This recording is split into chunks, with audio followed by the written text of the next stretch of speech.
Лидија Димова, разрешената директорка на Националната агенција за европски образовни програми и мобилност, сега обвината за злоупотреби, не се појави уште на првото рочиште.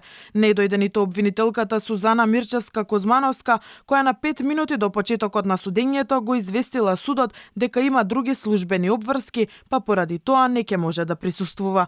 Прво обвинетата Димова не се чувствувала добро, па е на домашно лекување поради влошената здравствена состојба, но без да приложи друг доказ. На судиката Фанка Јанчулева Михајловска не ѝ се допадна ваквиот почеток на судскиот процес. Не гледам дека има какви било други анализи. Потврдата е од 9 ноември 2022 година. Само чисто домашно лекување или има анализи? Доставете ги за да нема погрешна слика.